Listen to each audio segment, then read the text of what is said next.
ಕಲ್ಯಾಣ ಕರ್ನಾಟಕ ಸೇನೆ ವತಿಯಿಂದ 70ನೇ ಕರ್ನಾಟಕ ರಾಜ್ಯೋತ್ಸವ ಹಮ್ಮಿಕೊಳ್ಳಲಾಗಿದೆ ಎಂದು ಸಂಸ್ಥಾಪಕ ಅಧ್ಯಕ್ಷ ದತ್ತು ಹಯ್ಯಾಳ್ಕರ್ ತಿಳಿಸಿದ್ದಾರೆ. ಕಲಬುರಗಿ ನಗರದ ಪತ್ರಿಕಾ ಭವನದಲ್ಲಿ ಪತ್ರಿಕಾಗೋಷ್ಠಿಯನ್ನು ಉದ್ದೇಶಿಸಿ ಮಾತನಾಡಿದ ಅವರು, ಇದೇ 28ರಂದು ನಗರದ ಜಗತ್ ವೃತ್ತದಲ್ಲಿ 70ನೇ ಕರ್ನಾಟಕ ರಾಜ್ಯೋತ್ಸವ ಆಚರಣೆ ಮಾಡಲು ನಿರ್ಧರಿಸಲಾಗಿದ್ದು, ಈ ಕಾರ್ಯಕ್ರಮದಲ್ಲಿ ಚಳಿಗಾಲ ಹಿನ್ನೆಲೆ 900 ಪೌರ ಕಾರ್ಮಿಕರಿಗೆ ರಗ್ಗಗಳನ್ನು ವಿತರಣೆ ಸಹ ಹಮ್ಮಿಕೊಳ್ಳಲಾಗಿದೆ ಎಂದರು.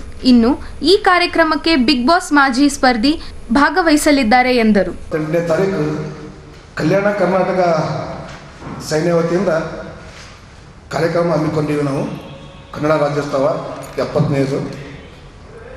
ಈ ಕಾರ್ಯಕ್ರಮದಲ್ಲಿ ಮಹಾನಗರ ಪಾಲಿಕೆ ಪೌರ ಕಾರ್ಮಿಕರಿಗೆ, ಈ ಕಾಡಲ್ಲಿ ಹಾಕಿಲ್ಲ ನನ್ನದು, ಮಹಾನಗರ ಪಾಲಿಕೆ ಪೌರ ಕಾರ್ಮಿಕರಿಗೆ ಈ ಚಳಿಗಾಲದಲ್ಲಿ ಸ್ವಲ್ಪ ಬೆಳಗ್ಗೆ ಕೆಲಸಕ್ಕೆ ಹೋಗ್ತಾರಂತ ಅವ್ರಿಗೋಸ್ಕರ ಬೆಡ್ಶೀಟ್ ಅಂತ, ಗರಂ ಬೆಡ್ಶೀಟ್ ಅಂತ ಒಂದು ತೊಗೊಂಡ್ಬಿಟ್ಟಿವ್ರಿ. ತೊಗೊಂಡ್ಗೇಸಿ ಒಂದು 900 ಮಂದಿಗೆ ಕೊಡೋಂಥ ಕೆಲಸ ಮಾಡಕತ್ತೀವಿ. ಯಾರಿಗೆ ಅವಾರ್ಡ್ ಕೊಡೋದಿಲ್ಲ, ಏನಿಲ್ಲ, ಬರೀ ಪೌರ ಕಾರ್ಮಿಕರಿಗೆ ಒಂದು ಬೆಡ್ಶೀಟ್ ಬ್ಲ್ಯಾಂಕೆಟ್ ಆಗಿರ್ಬೋದು, ಬೆಡ್ಶೀಟ್ ಆಗಿರ್ಬೋದು, ಒಂದು ಎಲ್ಲ ವಿತರಣೆ ಮಾಡಕತ್ತೀವಿ.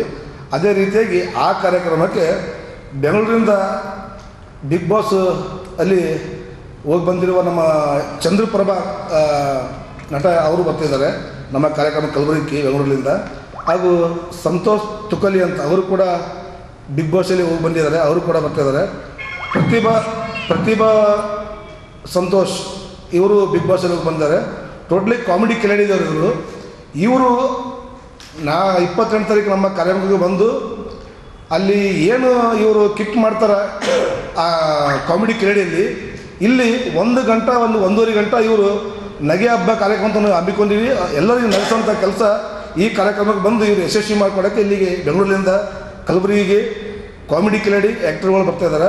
ಇದಕ್ಕೆ ನಿರೂಪಣೆಗೆ ನಮ್ಮ ಡಾಕ್ಟರ್ ಹವಾ ಮಲ್ಲಿನಾಥ್ ಮಹಾರಾಜರು ನಿರುಗುಡಿಯವರು ಸಂಸ್ಥಾಪಕ ರಾಷ್ಟ್ರಾಧ್ಯಕ್ಷರು ಕೂಡ ಈ ಕಾರ್ಯಕ್ರಮ ಬರ್ತಾಯಿದ್ದಾರೆ. ಹಾಗೂ ಜೊತೆಯಲ್ಲಿ ದಕ್ಷಿಣ ಮತಕ್ಷೇತ್ರ ಶಾಸಕರು ಕಲಬುರಗಿ ಅಲ್ಲಂಬ ಪಾಟೀಲ್ ಸಾಹೇಬರು ಕೂಡ ಈ ಕಾರ್ಯಕ್ರಮಕ್ಕೆ ಬರ್ತಾಯಿದ್ದಾರೆ. ಜೊತೆಯಲ್ಲಿ ಉತ್ತರ ಮತಕ್ಷೇತ್ರ ಶಾಸಕಿಯವರು ಖನಿಜ ಫಾತಿಮಾ ಮೇಡಮ್ ಅವರು ಕೂಡ ಈ ಕಾರ್ಯಕ್ರಮಕ್ಕೆ ಬರ್ತಾಯಿದ್ದಾರೆ, ಅಂತ ಹೇಳಿದ್ದಾರೆ. ನಾವು ಹೋಗಿ ಭೇಟಿ ಆಗಿದ್ದೀವಿ. ಹಾಗೂ ಗ್ರಾಮೀಣ ಬಸವ ಮತ್ತಿಮೂಡು ಸಾಹೇಬರ ಶಾಸಕರು ಕೂಡ ಈ ಕಾರ್ಯಕ್ರಮಕ್ಕೆ ಬರ್ತಾಯಿದ್ದಾರೆ. ಇದ್ದೀವಿ ಮಾನ್ಯ ಪ್ರಿಯಾಂಕ್ ಸಾಹೇಬರು ಕೂಡ ಹೇಳಿದ್ವಿ. ಈ ಸಲ ಮೊನ್ನೆ ಇದೇ ರೀತಿ ನಮ್ಮ ಕನ್ನಡ ವಾರ್ಡ್ಗಳ ಮೇಲೆ ಕೇಸ್ ಬಿ ಆಯಿತು. ಈ ರೀತಿ ಪದೇ ಬೇರೆ ರಾಜ್ಯದವರು ಬಂದು ನಮ್ಮಲ್ಲಿ ಕಲಬುರಗಿ ನಗರದಲ್ಲಿ ಬಂದು ದಪ್ಪಳಿಕೆ ಮಾಡಕತ್ತಾರೆ. ಅದು ಕೂಡ ನಾವು ಅವರಿಗೆ ನಮ್ಮ ಕಲಬುರಗಿ ಜನ ಯಾವ ಸ್ವಾಗತ ಮಾಡೀವಿ.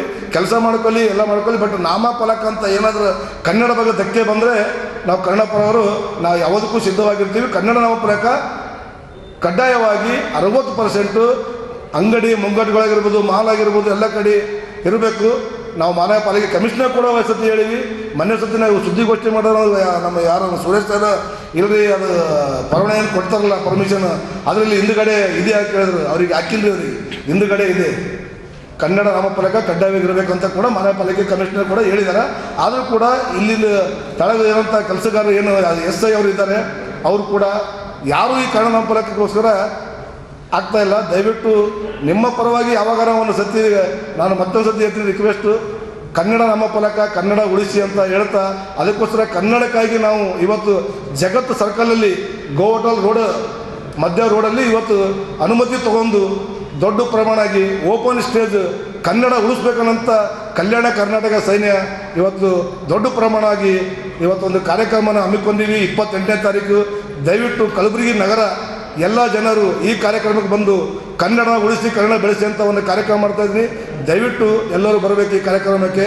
ಎಲ್ಲರಿಗೆ ಬರಲಿಕ್ಕೆ ಅನುಮತಿ ಇದೆ, ದಯವಿಟ್ಟು ಎಲ್ಲರೂ ಬರಬೇಕು. ಧನ್ಯವಾದ. ಈ ಪತ್ರಿಕಾಗೋಷ್ಠಿಯಲ್ಲಿ ಆದಿತ್ಯ ಹಯ್ಯಾಳ್ಕರ್, ಬಿ ಗೋರಂಪಳ್ಳಿ, ಶ್ರೀದೇವಿ, ರೇಖಾ ಡಿ ಹಪ್ತಿ, ರಾಜು ಭೀಮನಳ್ಳಿ ಸೇರಿದಂತೆ ಹಲವಾರು ಕಾರ್ಯಕರ್ತರು ಉಪಸ್ಥಿತರಿದ್ದರು.